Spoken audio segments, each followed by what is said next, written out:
Olá, bem-vindos a mais um episódio do Prazer Caos. Eu, hoje, vim ser a participante dessa nave, dessa jornada. Vim ser tripulante da nave da nossa guardiã do campo, Vanessa Oliveira. Eu sou Tainá Saramago, mulher, branca, uma maquiagem gótica suave, uma calça jeans e uma blusa escura. Vanessa, por favor. Primeiro, olha, eu não sei quantas naves a gente voou juntas e te dizer que eu tô extremamente emocionada de ter uma parceira de vida, tá? E assim, eu começo assim, eu sei que eu posso estar atrapalhando ela no processo, mas a viagem é pra gente sentir, é pra gente se emocionar, é pra seguir. Meu nome é Vanessa Oliveira, hoje a gente está aqui com a Tainá, numa mesa com muitos adereços. A gente tem bijuteria, fazendo um S de uma cobra, a gente tem camelos em cima de prédios de Lego, ou seja lá o que for isso, a gente tem leque da Espanha, uma Frida Kahlo de amigurumi do lado da Tainá e arte, né, pendurada para todos os lados, me audiodescrevendo para a gente começar essa brincadeira, essa jornada. Hoje eu falo que eu tô conexão céu e terra, né? Porque eu tenho aqui uma blusa extremamente psicodélica, de muitas cores fosforescentes, que se apagar aqui a luz, vou brilhar. E hoje eu senti, eu falei com a Thay que eu acho que todo viajante que chega aqui, eu sinto que a gente já se conecta antes e a roupa que vem, eu acho que tem a ver também com esse encontro, sabe? E aí é interessante porque eu trouxe aqui uma coisa bem psicodélica e cósmica, trazendo o céu, e assim, os indígenas estão muito aqui presentes hoje comigo. Eu estou vestindo aqui um brinco com miçangas, né, de um povo chamado Yawanawá. Estou com um cordão de semente do povo Pataxó, e tô com essa pulseira maravilhosa do povo Guajajara, e com cores diferentes, a pulseira amarela e preto, o cordão, né, a semente vermelha, e desenhos assim geométricos nesse brinco maravilhoso aqui, para viajar com essa moça que é céu e terra e ver para onde ela vai me levar. Você me trouxe aqui Tainá, né, Vanessa? Com o nome indígena e veio toda de adereços indígenas e trouxe uma mistura do céu, né? Que eu acho que mistura também com um pouco do que eu tenho no corpo, que é a tatuagem de supernova. Então, eu acho que partindo dessa premissa de que a gente vai viajar no tempo e de que a gente vai ver o caos, a vida, a arte, sob várias óticas, e como você comentou comigo outro dia, de que a forma que a gente vê as coisas depende do lado que a gente está vendo, eu vou trazer um pouco de uma percepção de caos e carreira, poesia, tempo, e aí eu queria que você tentasse se colocar como essa guardiã do campo, viajante do tempo, para reagir um pouco a tudo isso que eu vou contar e as perguntas que eu vou fazer. Com certeza vai ser um prazer. E, aliás, você que está acompanhando a gente dos outros episódios, ficou confuso, trocamos de lado hoje. A ideia é essa, né? A gente exercitar o cérebro a mudar de perspectiva o tempo inteiro. Porque quando a gente ensina um movimento, né, naturalmente isso vai acontecer com a sua percepção. Então, quem assistiu os episódios anteriores, eu mesma fiquei aqui sem direção. E aí vem agora a Tainá com essa proposta, vamos viajar. Bora? Vamos nessa. Vanessa, falando sobre tempo e a nossa percepção de tempo e a velocidade do agora. Há uns 4, 5 anos, eu fui num evento corporativo e uma frase estampou o telão principal que era: o mundo nunca mais se moverá tão devagar quanto agora. Caralho, quando eu vi aquela frase, eu pensei, porra, mas já não tá rápido pra caralho, se agora que eu tô vendo é um momento mais lento que eu vou ver, o que será que vem pela frente, né? Na época, isso me tirou o sono. Acho que a velocidade do tempo e a não linearidade das coisas me tira um pouco o sono, porque me faz, de certa forma, perder esse controle. Você acha que é a velocidade da troca de informações atualmente que faz com que a gente se sinta no caos, que faz com que a gente, muitas vezes, atribua ao caos uma conotação negativa de caralho, minha vida tá um caos, o que eu vou fazer agora? E, por outro lado, eu queria trazer um contraponto que tem a ver com uma frase do Manuel de Barros, que é um dos meus poetas preferidos, que ele diz: as palavras me defendem das minhas verdades. Então, isso me leva a te perguntar: caos e falta de controle são sinônimos ou é algo que a gente inventou? Cara, tem tanta coisa nessa pergunta que aqui eu estou pensando aonde eu começo. Porque essa coisa que você trouxe da questão do tempo, né, da velocidade do tempo, né? Existe uma velocidade e existe a percepção da velocidade. Me lembrou, sabe o quê? Um professor de matemática que eu tinha quando era garota, e ele falava assim, o Pérmio falava assim, tempo depende se você está dentro do banheiro ou se você está fora do banheiro. Se você está dentro do banheiro, o tempo é lento. Se você está fora do banheiro apertado, o tempo é rápido. Então, por onde você enxerga, se você está dentro, se você está fora, se é a perspectiva de dentro, se é a perspectiva de fora, muda a tua percepção de tempo, né? Quando a gente tem esse momento onde você tem acesso à informação, porque a informação sempre esteve ali, né? O que acontecia é que as pessoas não tinham acesso a essas múltiplas janelas para ver tudo acontecendo ao mesmo tempo. É você conseguir estar, por exemplo, no meio da natureza com várias coisas acontecendo. Tem um besouro passando, tem uma flor ali que está balançando com o vento, tem um outro bicho que chegou do nada, tem... A natureza, ela é caótica nesse sentido. São muitos movimentos ao mesmo tempo, movimentos que você percebe e movimentos que você não percebe, porque tem formigas debaixo do seu pé e você não está vendo. Então, eu acho que, fazendo um paralelo, quando a gente fala da tecnologia, da informação, dessas múltiplas janelas, é como esse lugar. A gente ainda não aprendeu a relaxar, porque, no final das contas, a gente foi ensinado no controle de segurar, né? Então, esse controle que só quer segurar e nunca mais soltar, que não tem movimento, deixa essas pessoas... muito nervosas sobre como que elas vão conseguir segurar todas essas janelas ao mesmo tempo na percepção delas. Só que quando você começa a trazer uma percepção de movimento para o teu cérebro, o que vai acontecer? Primeiro que essas janelas, por que você quer ver todas elas? O seu corpo tem uma presença que não é porque ele está vendo um e não vai ver o outro que ele vai ter problema, porque ele já sabe que a vida é ciclo, que ela é milhões de coisas ao mesmo tempo e que ele está sempre ganhando algo, ele está sempre perdendo algo, sabe?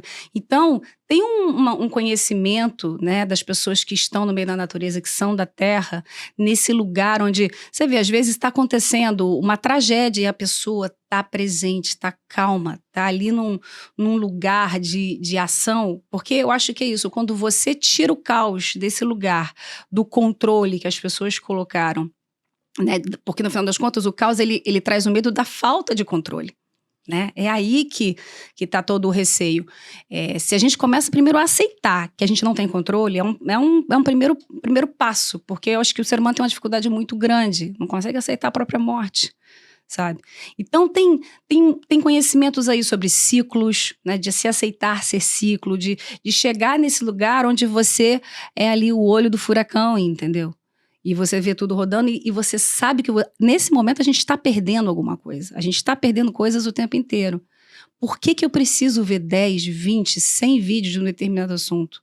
O que eu estou buscando ali? As pessoas, elas estão sem eixo, entende? E aí elas se perdem no vento, no final de contas, tentando controlar o vento.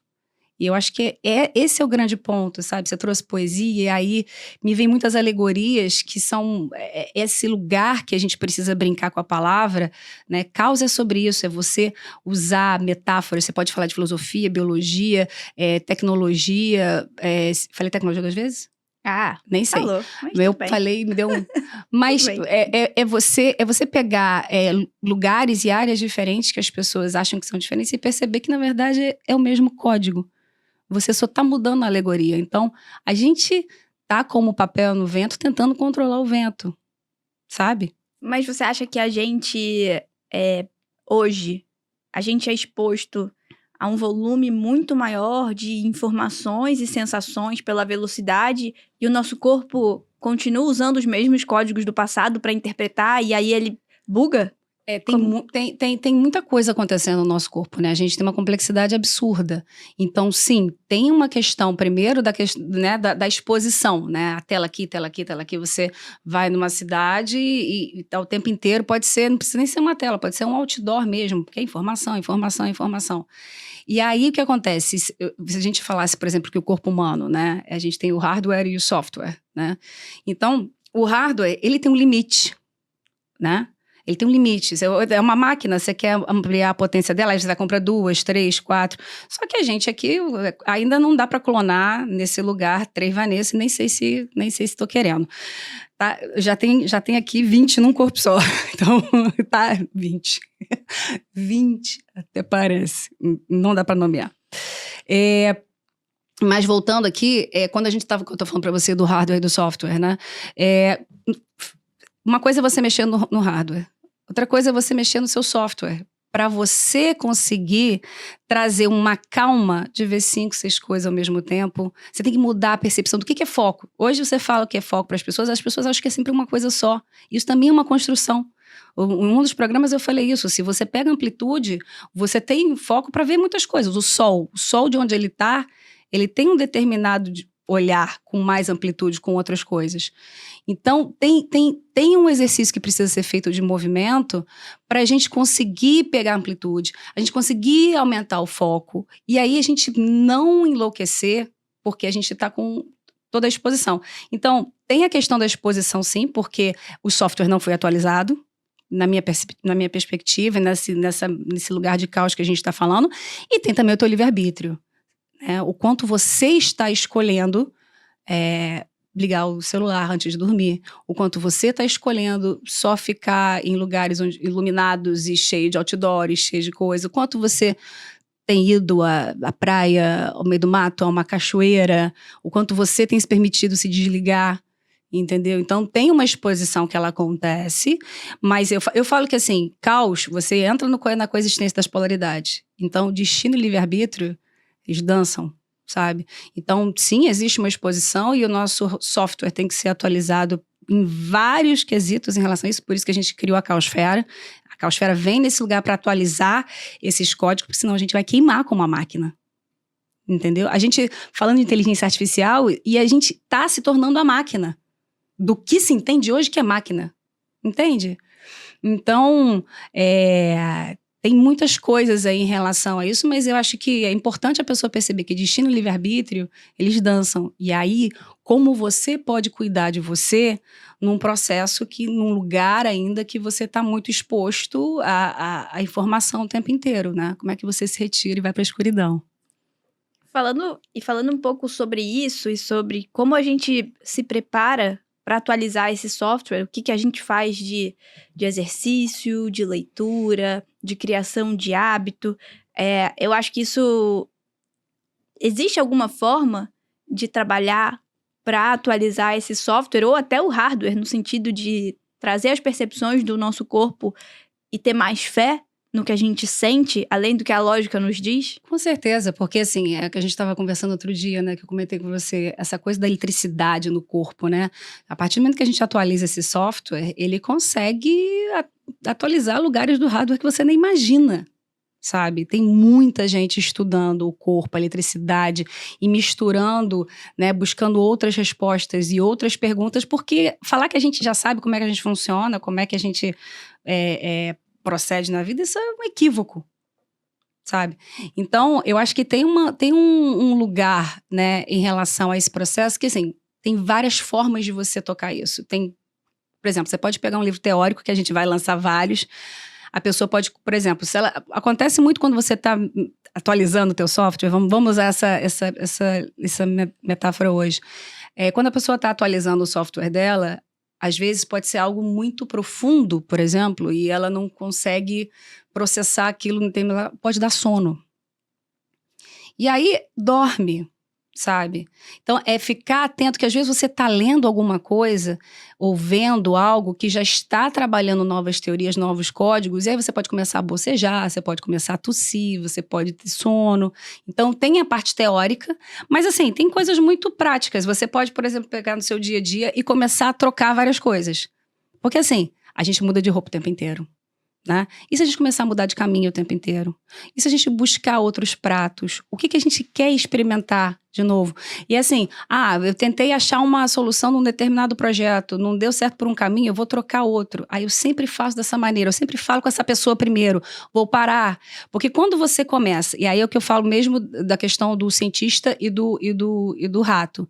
Quando você sabe que você está fazendo isso para busca de consciência, você começa a se testar e começa a falar assim, aqui foi bom, aqui não foi bom. E aí movimento gera movimento. Você tem que ensinar o teu sistema a se movimentar o tempo inteiro para ele, tipo, é que nem teatro de improviso, sabe? Muda, muda, muda. Então são formas, assim, tem várias e a gente vai falar muito, né, dessas formas nos próximos meses, mas você pode começar com exercícios práticos como esse, assim, olha pro teu guarda-roupa, escolhe uma roupa diferente, você que só usa preto, pega uma roupa bem colorida, sai com ela amanhã, o que ela te causa? Qual o desconforto? Se você usa muito colorido, coloca toda de preto. Ou então sai toda de branco, faz o que você quiser. Esse exercício pode te ajudar a viver as coisas de outras formas e que isso ative outras partes da sua consciência e do seu corpo, né? Tudo que a gente faz impacta, né? A gente, no programa com a Roberta, a gente falou muito dessa questão da consciência da comunicação não verbal, né? E a consciência não verbal também. Mas a comunicação não verbal, né? Então, tudo isso que a gente faz, o nosso sistema está lendo. Então, tem um grande campo aqui que está lendo toda essa mesa que está cheia de coisa, está lendo a gente, está processando, e aí está, vamos dizer assim, conectando com os códigos que a gente tem do que são valores, de como é que a gente se comunica, como é que a gente interage, como é que a gente se relaciona, e está gerando reações aqui para que tudo isso aconteça. Então, sim, tudo impacta. E quanto mais você começar a prestar atenção no seu corpo durante essa navegação, mais você vai descobrir quanto você fala. Você trouxe esse ponto de uma lealdade ao seu corpo, ao que você sente, para conseguir interpretar melhor. Ou seja, você vai usar mais áreas do seu corpo para conseguir interpretar essas milhões de informações que chegam e dessas mudanças que acontecem. Isso acontece na nossa vida pessoal e também na nossa vida profissional. Vou me sentir um pouco mais velha, mas eu sou de uma geração que sempre buscou, em relação à carreira, uma lealdade ao externo. Então, a gente ia onde tinha que ir, resistia até onde tinha que resistir, para chegar até o crescimento, a promoção. Uhum. Então, era uma lealdade ao externo e a um conhecimento que estava posto como fora da gente. E hoje, a gente vê uma geração que nasce um pouco diferente. E já entendendo um pouco melhor o que ela quer e tentando colocar isso no mercado. E tanto a minha geração, que está burnoutada, quanto a nova geração, que às vezes ouve que pede demais, que quer demais, essas duas gerações estão convivendo. Tem como a gente achar um equilíbrio? E existe um potinho de ouro no sentido de reconhecimento quando a gente começar a seguir a nossa própria intuição em busca desse crescimento, dessa realização e de uma potência maior do nosso ser como corpo e mente? Outra pergunta, você falou de fé, né? E aí, você está falando de novo, na minha perspectiva, sabe? Eu sempre falo que a fé, ela pode ser ensinada, porque quando você começa a trabalhar o seu corpo físico, né? E você começa a perceber as mudanças em você, você começa a confiar no templo. E aí você começa a perceber a fé, até o momento que você começa a integrar ela, porque é isso, é quando você faz 1 vez, 10 vezes, 100 vezes, aí você começa a acreditar. Você começa principalmente a acreditar no invisível, na tua comunicação invisível. Quando você fala da questão da lealdade, primeiro eu queria te perguntar, o que é lealdade para você? Lealdade como um caminho. Estou comprometida com esses valores para crescer na carreira, ou para formar uma família, ou para... Era uma coisa que sempre vinha de fora, aonde você precisa chegar. Só que chega no momento que os estímulos externos, eles estão tamanha velocidade, a quantidade de coisas, fica muito difícil discernir e a gente começa a olhar para dentro. E eu acho que vejo duas gerações um pouco diferentes. Uma muito leal ao interno e a outra muito leal ao externo. E fala assim, cara, e agora? Mas quando eu perguntei leal, era para saber para Tainá, essa palavra leal mim. Porque quando você fala... Lealdade é compromisso para mim. Assim. Mas é um compromisso eterno? Não.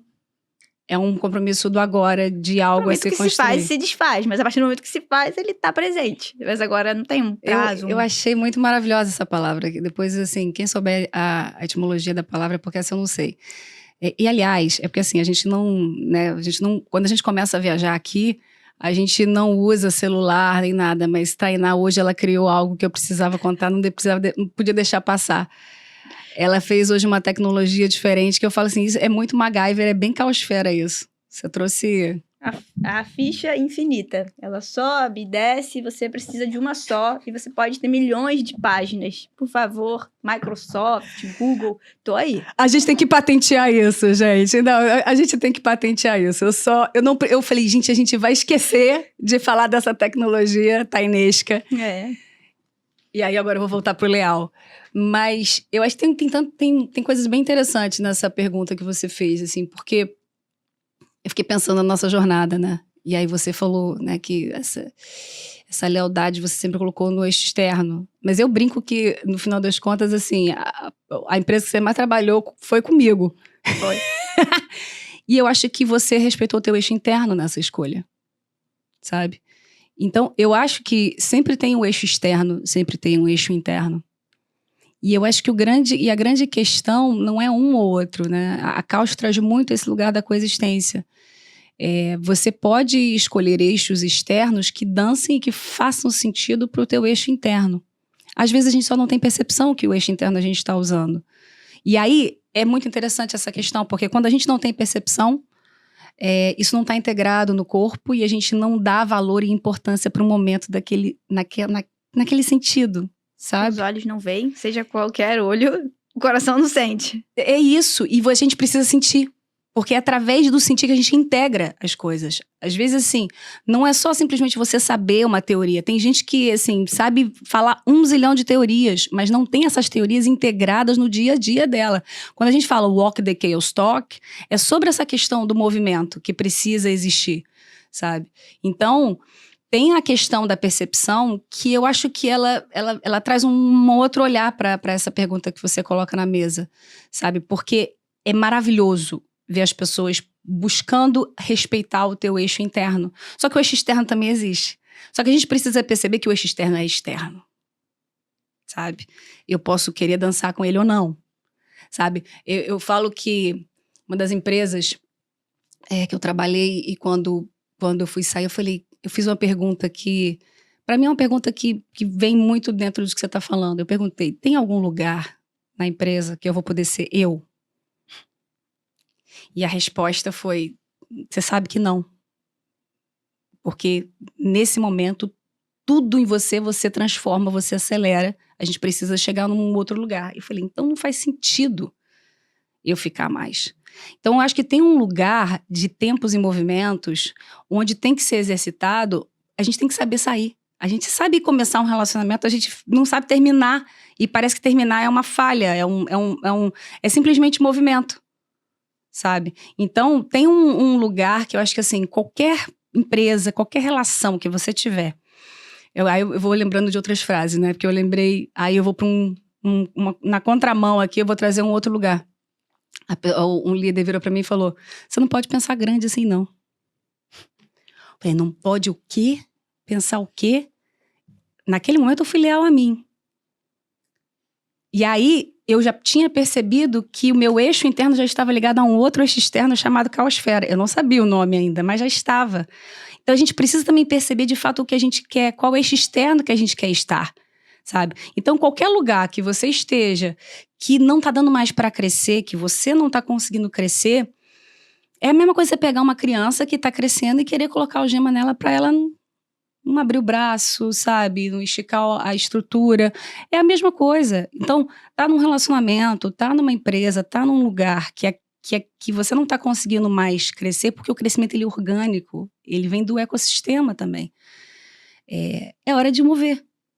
E aí, quando você começa a ter essas percepções, eu acho que você começa a equilibrar o eixo externo, que faz sentido para a tua caminhada, com o eixo interno, que é você. Eu vou pegar uma carona nisso que você falou. Acho que Hoje a gente pode-se dizer, não sei se eu estou antiquada ou não, pode ser que sim, mas que vivemos nesse mundo tal do bunny, ansioso, frágil, não linear, incompreensível. Se alguém descreve alguma coisa assim pra mim, eu falo, fudeu. Assim, se eu tô nesse lugar, alguém me ajuda, porque eu me jogo uma boia, porque eu não sei o que fazer. Mas alguns teóricos de negócio também respondem que as empresas e as instituições, digamos assim, que quiserem sobreviver, vão ter que abraçar as incertezas, as mudanças rápidas, as rupturas constantes. Tom Peters, que é um teórico que envolve a teoria do caos e tudo mais, ele diz que o caos é a nova ordem, não tem como voltar atrás, o controle é uma ilusão, e adapte-se ou morra. E você vem falando um pouco desses dois olhares nas respostas anteriores, mas eu também vi os outros episódios, e você fala bastante também, né, de uma mudança de um eixo da criação e da reação pelo medo para um eixo da cocriação e a possibilidade de criar juntos para responder esse dinamismo. Mas que, para responder, o software antigo não responde. Então, e aí você também contou um case de uma empresa que, obviamente,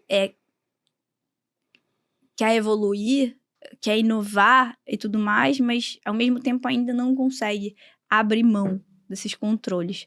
Como que você enxerga esse mundo horroroso que poderia ser um monstro, não linear, incompreensível, frágil, horroroso, o eixo do medo e essa possibilidade de um novo caminho de cocriação dentro das empresas?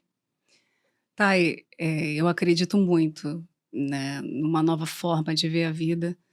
E até comentando para quem está assistindo a gente, assim, a causa ela vai fazer as coisas às vezes em ordens não esperadas pela sociedade, né? Então muitas vezes a pessoa espera um livro para consagrar uma teoria e depois fazer outras formas de apresentar esse livro. Aqui a gente já está trazendo muitas das teorias que a gente vai trazer em outros formatos, e principalmente em livro.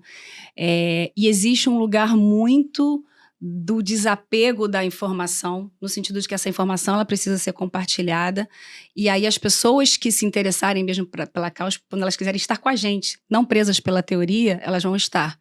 Então, você começa a drivar até a sua forma de negócio de uma forma diferente.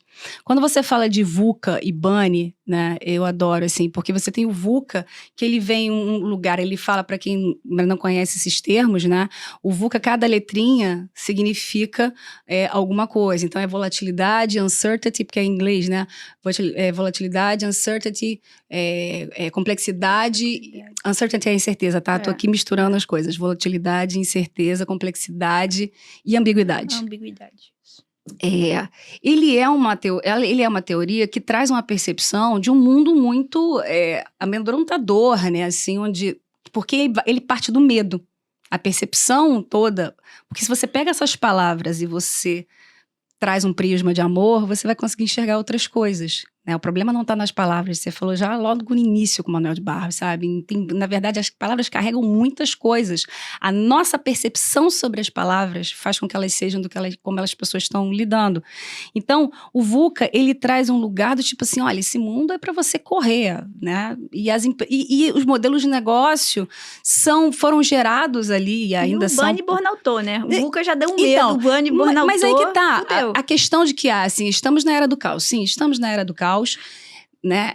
E a caosfera está nascendo no time exato dessa jornada, mas a gente sempre foi caos. Essa é a ordem natural mesmo. Se você olha da coexistência, a ordem natural, por que é o caos, né? Existe uma ciência, existe um porquê que as coisas estão fazendo, e às vezes o porquê é dinâmico naquele instante, você que não sabe, né? Então, na verdade, traz um retrato de VUCA que amedronta pessoas e empresas, então vamos controlar as pessoas, vamos dominar os recursos, né? Vamos segurar porque o mercado pode roubar, entendeu? Então vamos segurar essa pessoa, vamos segurar, saiu da empresa, mas você tem um compromisso com a gente durante 5 anos da sua vida. E aí eu vou pagar por isso. Então, os modelos, eles reproduzem um pouco esse medo. Quando você vai pra Bunny, você começa a falar do emocional, mas aí de novo do medo. Porra. Aí, de novo do medo. Porra, incerto, ansioso, não linear, incompreensível. Alguém É. me tira daqui, pelo amor de Deus. Mas exatamente. E aí você começa a falar desse lugar do burnout, você começa a depressão, mas de novo, é como se dissesse assim, não sinta. É um eixo sempre externo. E a gente vai ficando cada vez mais cruel, né? Que se antes a gente é vigiado por alguém, a gente passa a gente se auto-vigiar e ser o nosso pior carrasco de que a gente tem que continuar produzindo, porque a gente não sabe o que vai acontecer. Produzir, que produzindo eu não tenho tempo de sentir nem medo. E sabe o que acontece? Aí você vê, por exemplo, quando outras filosofias elas vão existindo, elas estão sempre negando palavras e ressignificando as palavras. É como se a gente estivesse correndo, né, das palavras. E eu acho que quando a gente fala agora de... reboot nelas, né? Só que o grande lance se a gente só fica correndo e não percebe, né? Se a gente fica mudando a palavra o tempo inteiro e não percebe que a gente é o criador, a gente vai o tempo inteiro achar que aquela palavra é a verdade do mundo. Eu acho que a causa, ela traz um lugar onde você percebe que você é o criador daquele código. E que hoje ele significa uma coisa e amanhã ele vai ser outra. E que outras pessoas... Porque quando você começa a perceber isso, você começa a entender filosofias diferentes coexistindo. Você acha que a causa traz a verdade pra dentro da gente? Eu acho que a causa, ela é a percepção, ela é o eixo de dentro. Ela é o bater do coração. Quando a gente fala, né, o bater do coração da entrada, a gente fala que é um ecossistema human-centric. É onde a gente coloca o homem, né, o ser humano em movimento é o centro da própria criação. Quando a gente fala centro, é o core, é a essência, né? As pessoas podem ler essa frase, por exemplo, e pensar outras coisas. Porque o homem, né, no centro do mundo, porque isso foi construído, e o homem no sentido patriarcado, etc, etc. Mas quando você começa a aceitar as palavras como ela é, e você mostrar a sua narrativa, você começa a perceber uma outra forma de sociedade. E aí, você trouxe acrônimos, né? Que são essas palavras, cada uma tem um significado. É óbvio que a gente vai trazer também. Caos, por exemplo, eu acho que a gente vai colocar um lugar e aí abrindo para as pessoas. O ser, a gente está falando de corpo. E aí, é o corpo individual da Tainá, é o corpo de uma empresa, é o corpo de uma casa, né? É a estrutura, né? E não necessariamente é física. Quantos corpos você tem? E aí você perceber a tua estrutura. Gente, hoje eu e o Jaguar aqui com o cabelo de leão estamos demais. Então você tem o corpo, que traz essa percepção. Aí depois você tem a alma. Né? Alma, a gente está falando do mistério, né? Da essência, do que não se explica, desse lugar. Qual é a alma do teu negócio? Qual é a alma daquela pessoa? Depois você tem o O. O O é a orbe. Orbe, a gente está falando, né, do campo, a gente está falando do planeta, a gente está falando da nossa orbe, do universo particular, da orbe ocular, da percepção, da forma como você percebe o mundo, sabe? E o mundo que está fora e que também é você, e o que está dentro, porque o que está dentro influencia nessa dança. E aí você tem o S. O S é o sentido. E o sentido está tanto em relação a sentir, quanto em relação à percepção, quanto em relação à direção. E é você começar a brincar e trabalhar com essas 4 letras, né? Eu falei corpo, alma, orbe e coração. Errei a palavra. Corpo, alma, orbe e sentido. Né? Caos. A partir disso, a gente consegue estruturar uma outra forma de uma empresa gerenciar o produto, as pessoas, as relações, porque ela precisa perceber qual é o corpo dela. Ela precisa perceber qual é a alma dela, né? A percepção, quais são os códigos que ela opera e qual a direção, qual é o sentido, qual é o significado que ela vai criar no mundo. Tem uma frase aqui que eu ia usar numa outra pergunta, mas eu acho que cabe bastante aqui, que é a Hilda Hilst. Eu não sei se sei falar certo, mas enfim, perdão se eu falei errado. Vive como se cada gesto teu fosse te deixar impresso no mundo. É sobre isso? Hilda Hilst, hoje você arrasou, hein? Deixado impresso no mundo. Depende da percepção, né? Eu acho que uma coisa que a gente fala muito sobre legado, né? O que é deixar impresso no mundo? O futuro ancestral que você diz me trouxe bastante isso. Então... Mas eu acho que a gente tem que transcender a palavra impresso, sabe? E eu tenho certeza que o da Hilst já tinha transcendido há muito tempo. Porque o impresso, ele não necessariamente é o físico. O impresso é o que imprime no corpo. Eu tenho várias impressões no corpo. Eu diria que é uma marca. Impresso no sentido de deixar uma marca, mas não uma marca física. Mas o que eu quero dizer é pra gente ampliar esse lugar, né, do corpo. Aliás, agora que eu acabei de me lembrar aqui, eu me audioscrevi, eu só falei do que eu tava vestindo. Pele clara e cabelo encaracolado. Nem contei isso, mas enfim. Eu acho que tem uma questão de a percepção da impressão, para não ser, por exemplo, eu preciso ter um cargo, eu preciso ter o dinheiro, porque esse que é o legado, e você sentir a impressão do que está impresso em você. Porque ela fala de cada gesto. Então não é um cargo, é como você vive, é como você vive essa jornada. Porque isso traz um sentido. E aí, de novo, na palavra sentido, tanto no sentido de você sentir o que está impresso em você, quanto no sentido do que você percebe para onde aquilo vai com você, porque você está querendo. Então, eu acho que é sobre esta impressão, sabe? É uma impressão digital, sabe? Mas se a gente pensar que em breve faremos upload da nossa consciência, deixaremos vivo de certa forma o nosso pensamento. Não materializado, em algum lugar que a gente não sabe muito bem para onde vai. Mas em relação a deixar impresso de matéria, de energia, você acha que a gente vive para sempre? Mas você sabe o que é interessante esse ponto que você colocou? Porque, por exemplo, você pega aquele movimento transhumanismo que está acontecendo agora e eles falam, né, eles estudam, eles falam que o corpo ele é limitado e que ele precisa da ajuda da máquina para expandir, e uma das coisas que as pessoas que falam, né, dessa filosofia é sobre fazer o download da sua consciência. E é maravilhoso isso, porque assim, as ideias, os conceitos, elas estão aqui. E cada um com as suas ferramentas pega esses conceitos e cria a narrativa que você quer. Todas elas são válidas, né? O caos não vem para excluir uma regra. Na verdade, é para trazer ela para a mesa. E aí eu fiquei pensando sobre isso outro dia. Quando a gente começa a trabalhar e a gente percebe a eletricidade do corpo, a energia do corpo. Porque é o seguinte, para você fazer o download da tua consciência, em algum lugar de eletricidade, de energia, de alguma coisa que a gente acha que a gente não tem, a gente vai trabalhar. E aí o ponto é, será que a gente realmente é esse corpo limitado? Ou a gente ainda está com uma visão de uma sociedade sólida, que tem que tocar para existir? Né? Uma das coisas que a gente traz na Caos é que a gente é uma sociedade sólida, líquida e gasosa. E não é um ou outro, elas coexistem.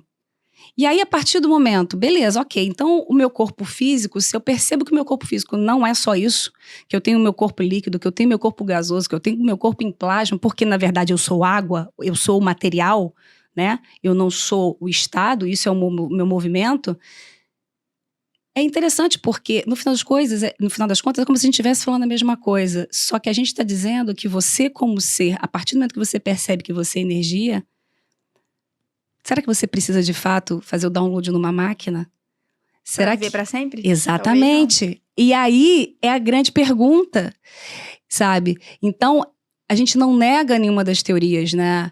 E eu acho que o importante é a gente perceber qual é a provocação que aquela outra pessoa, que aquele outro pensamento traz para a gente conseguir cocriar como sociedade e chegar em novas percepções, novos sentidos. Quer ver? Vou dar um exemplo. Me dá sua mão. Olha só. Olha aqui, a gente tá uma oposta à outra. Quando a pessoa fala contramão, você acha que é oposto, que não pode estar junto. A minha mão, muitas vezes, né? Sim. A minha mão, ela tá oposta à sua, ela tá contra a sua. E porque ela está contra a sua, a gente conseguiu encaixar os dedos. Porque a gente tá se movimentando. A gente consegue... se eu tivesse, talvez... É óbvio que a gente sempre tem movimento, mas... Tem a ver, sua mão tá gelada, tá nervosa, tá com a mão suada. Dá pra ver bastante coisa, né? Dá. Mas entende? O que eu quero colocar é que contramão pode ser simplesmente uma questão de posição e não de quem tá certo, de quem tá errado. Sabe? Você pega, por exemplo, o trânsito. Contramão. Mas, por exemplo, você pega o trânsito, aí tá lá, contramão. Hoje, contramão, assim, contramão você não pode ir porque é contra a regra. Mas se você... A questão é que tem uma regra para evitar acidente. Mas se você for ótimo de corpo, você vai conseguir andar na contramão sem bater em ninguém. Você pega, por exemplo, o trânsito da Índia. Porra. Entende? E aí você, quando vai para o trânsito da Índia, você tá o quê? Otimizando espaço, otimizando tempo, otimizando no sentido de você tá usando o tempo e o espaço de uma forma muito harmônica, sabe? Você podia estar falando de um formigueiro.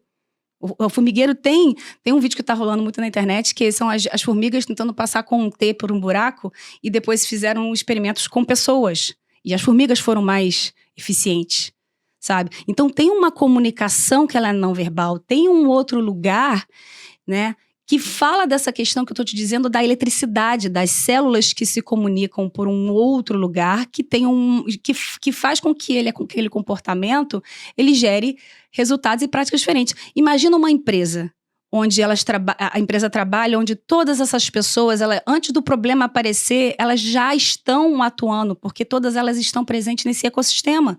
Isso muda a forma como você gerencia tudo. Eu ia te falar isso. Eu conheço você, tenho uma relação de amizade com você. Então, ter a possibilidade de ir na contramão ou de ter um contraponto é uma coisa mais fácil, porque eu tenho confiança em você. Quando eu venho de uma estrutura que é baseada no medo, eu não confio em ninguém. Como preparar as empresas e a relação das pessoas? Qual que é o caminho, né? Também perguntar como preparar.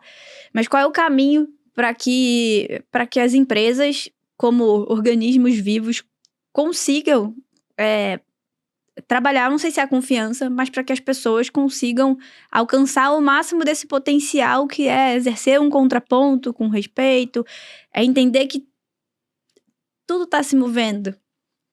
Ninguém controla. Pode ser que amanhã surja uma outra tecnologia que essa empresa não faz mais o menor sentido e tudo vai mudar.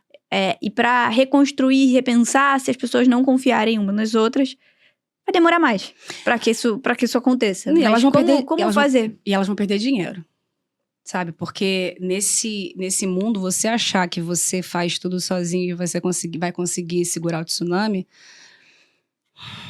só lamento, sabe? Porque é uma outra forma de tecnologia isso. Né? É a gente sentar, às vezes eu não preciso explicar nada em detalhe para você, porque você já pegou a ideia, sabe? E aí você cria da forma que você quer. E aí, às vezes, você ganha precisão. Ao invés de você ter que explicar em 20 relatórios, a pessoa rapidamente já vai te apresentar algo que está na tua sintonia. Uhum. Então, eu falo que para a gente trabalhar com empresas, a gente tem que mexer no ego dos líderes.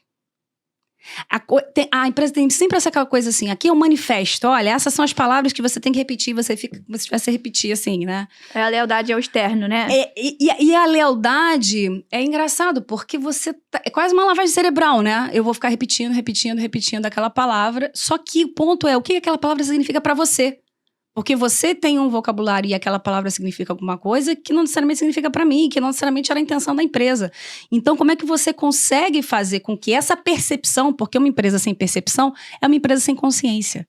E uma empresa sem consciência, ela não vai ter presença, sabe? Ela vai estar sempre escrava e dependente do recurso externo. E o recurso externo, cada vez mais, vai precisar de mais dinheiro, sabe? É aquele buraco que ele vai estar ali sempre. Porque você vai estar tentando ainda no hardware. E você vai ter que comprar mais máquina, mais prédio para caber todas as máquinas, sabe? E aí você vai para essa vida o tempo inteiro. Ou você desenvolve esse lugar, né, onde você tem uma coexistência de profissionais que entendem que eles são líderes e liderados. As empresas falam muito... Ao mesmo tempo, né? Os líderes, os liderados. Não, a gente aprende horizontalmente, né? Eu falo que é um bololô. Sabe?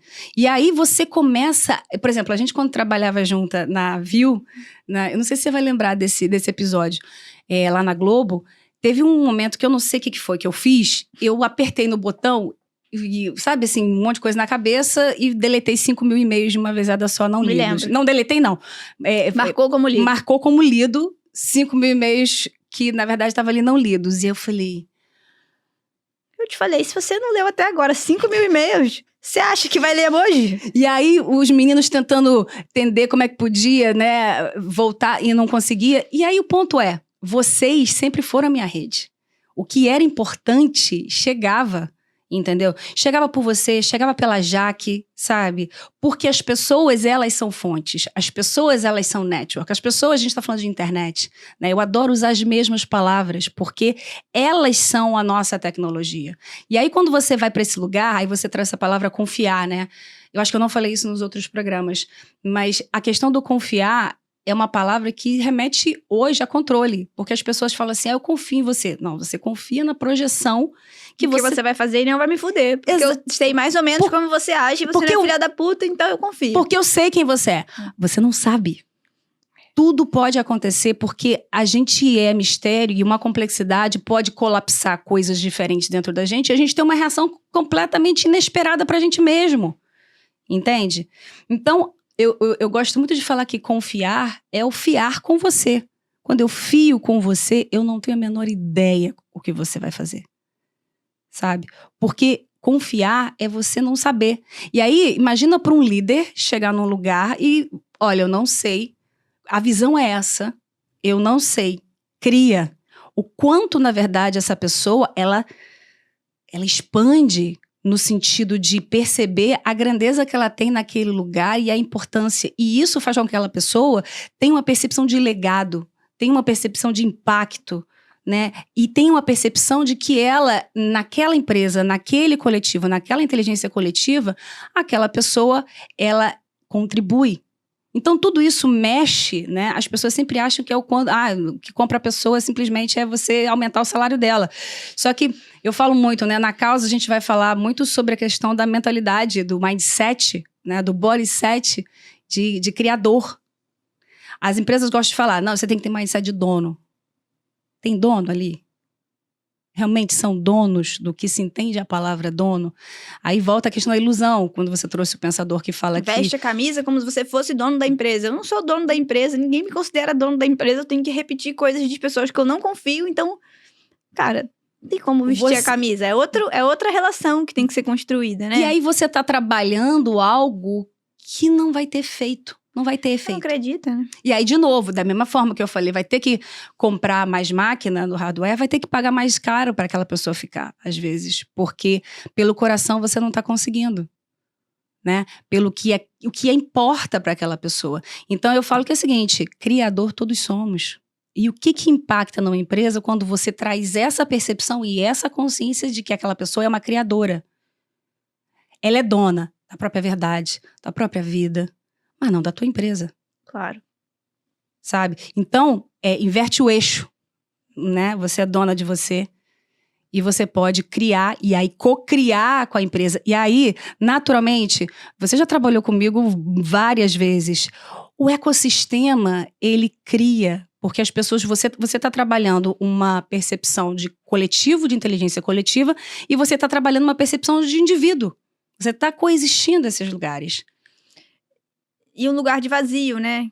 Que é um lugar que causa muito medo, né? Então, vou trazer de novo meu poeta preferido, Manuel de Barros aqui, que ele fala que a maior riqueza do homem é a sua incompletude e tem muito orgulho das suas inutilidades, mas esse paralelo que eu acho de nos dar conta da nossa incompletude e como a gente pode alcançar mais potência olhando para o nosso corpo e para quem com quem a gente vai cocriar, eu acho que é um espaço que as empresas e a gente na nossa própria relação explora muito pouco, é muito mais confortável eu confiar em você porque eu sei como você vai agir. Que tudo bem, pode ser que eu conviva muito com você e entenda melhor como você se comunica, os valores que são importantes para você, mas eu vejo muito nesse momento de tanta incerteza, é a gente ficar confortável no vazio. E você fala bastante desse lugar de vazio da criação, quando você fala no caos. E como que esse lugar de vazio que você acha nas empresas, como que... Talvez venha da confiança de novo, mas como preencher esse espaço sem medo e alcançando a maior potência da criação que acontece na escuridão e no vazio? Sabe, tem coisas aí que você fala que me levam para alguns lugares diferentes, o que é ótimo, adoro. Quando você fala das empresas, né, eu vou usar aquela expressão frenemy, né? É você cocriar com uma empresa que, se você olhar no mercado, é vista como concorrente sua. E aí eu coloco de novo a questão do movimento, né? No passado, nunca uma determinada empresa iria fazer uma parceria com uma competidora, do que se entende como competidora, porque se percebia a competição como eterna. Quando a gente começa a perceber o fragmento das coisas e a nossa percepção começa a ampliar em relação à fragmentação do tempo, principalmente dessa percepção, você começa a ter amigos e inimigos por momento. Então, quanto maior o seu cargo ou função, mais as pessoas são suas melhores amigas e as suas maiores inimigas, né? Eu senti um pouco isso, que as pessoas... Essa lógica simples de adorar você, confiar em você, numa relação corporativa, isso é muito difícil. Mas você sabe que eu vejo com muita tranquilidade isso, tanto na pessoa física quanto na jurídica, essa questão do amigo e inimigo, porque tudo depende do peso que você coloca na palavra inimigo dentro de você, né? Eu sou de Escorpião. Então, mas esse é a questão, de novo, de trazer a questão do espaço, né? Então, amiga, eu não sei a etimologia do amiga, mas depois a gente... Família vem de escravidão, não usa. Eu já pesquisei. Eu sei, mas voltando ao amiga, eu acho que tem uma questão, né, de estar com você e não estar com você. É igual que eu falei da questão da contramão, do oposto. E não necessariamente vai ser bom para você também aquela pessoa estar com você. E não é só estar com você fisicamente. Às vezes é um estar diferente de emoção, de pensamento, de sensação. Eu acho que, por exemplo, para você ter uma relação frenemy, porque é isso. De novo, a gente vai para o lugar onde você não sabe. Todos são capazes de tudo. E nem vai saber nunca. Não, óbvio que não. Então, quando você tem, por exemplo, empresas, como é que elas podem coexistir, né? Sendo que elas estão no mesmo mercado? A partir do momento que você sabe o teu propósito. E não é o propósito só que está escrito. É o propósito sentido. Quando você... eu sempre co-criei com frenemies, sempre adorei, porque eu sempre aprendi muito, porque eles me trazem o outro lado da mão, que eu não estou vendo. E quem cresce com isso é a própria empresa que está fazendo isso. Porque ela traz outras perspectivas. De novo, você não vai conseguir mapear tudo apenas pelo computador. Às vezes, apenas pelos dados. Às vezes é uma experiência de vida que vai te trazer um outro sentido. E que vai fazer com que você consiga humanizar a máquina que você está criando como inteligência artificial.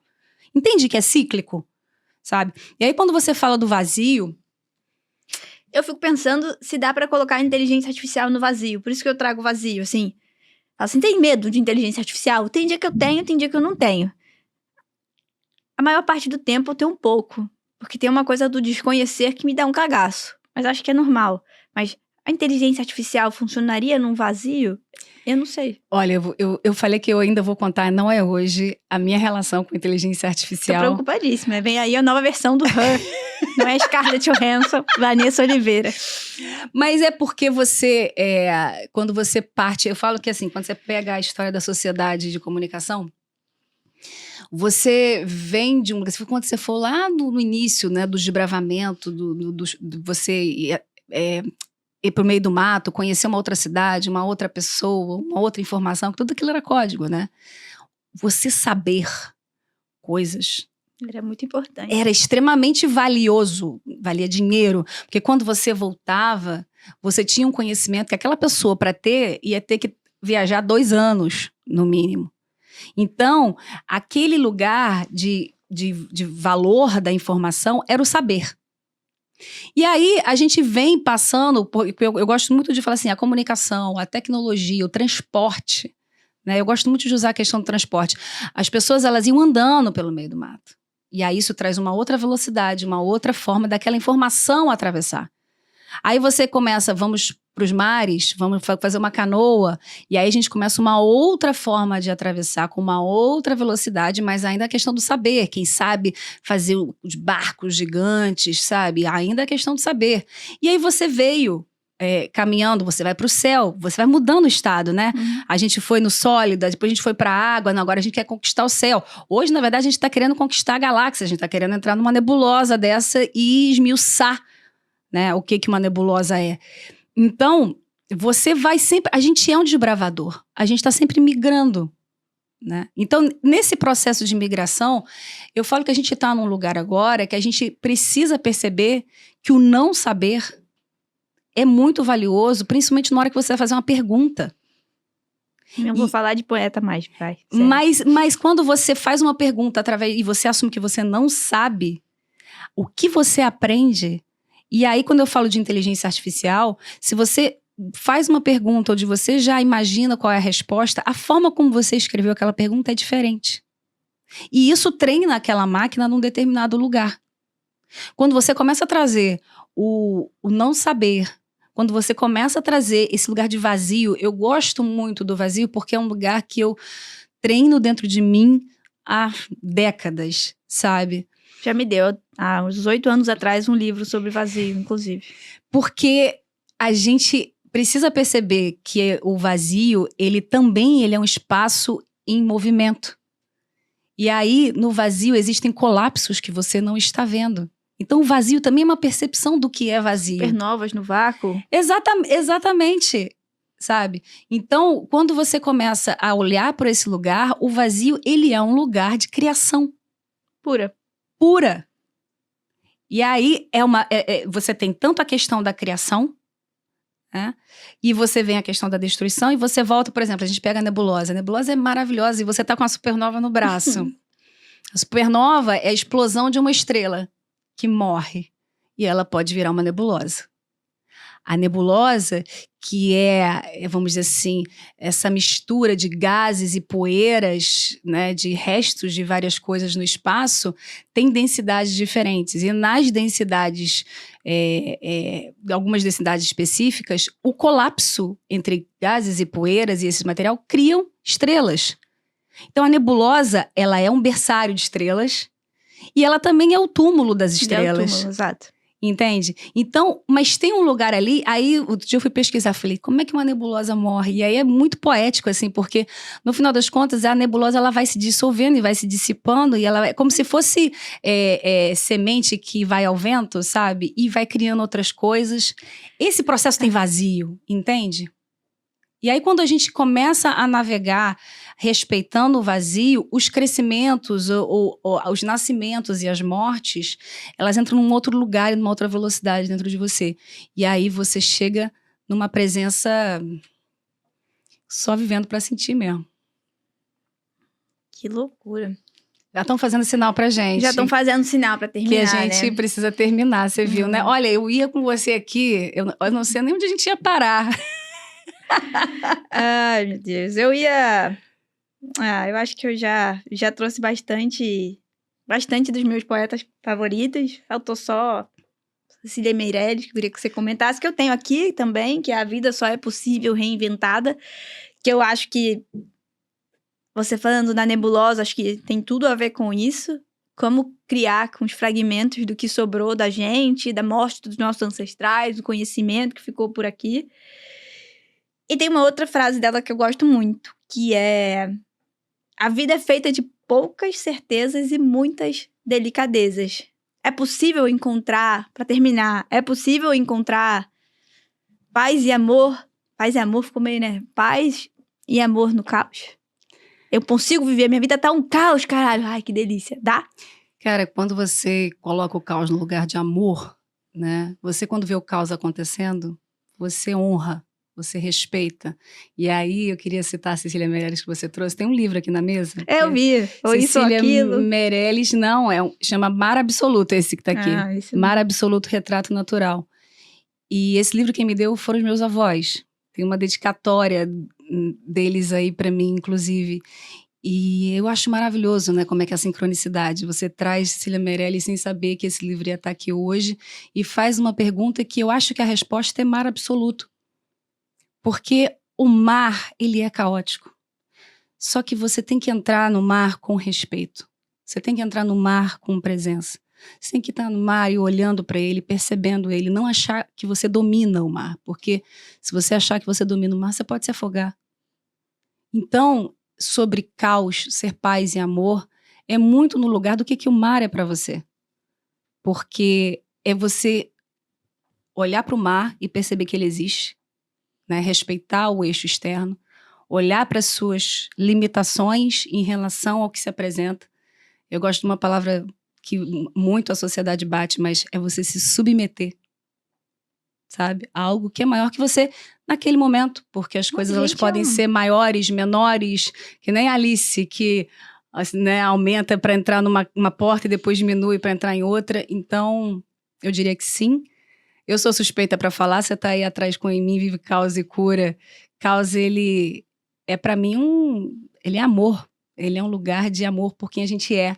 E eu acho que é isso que a gente vem trazer, sabe? Depois de Vuk, Bunny, tá na hora de inverter o eixo, perceber que a gente é que pulsa.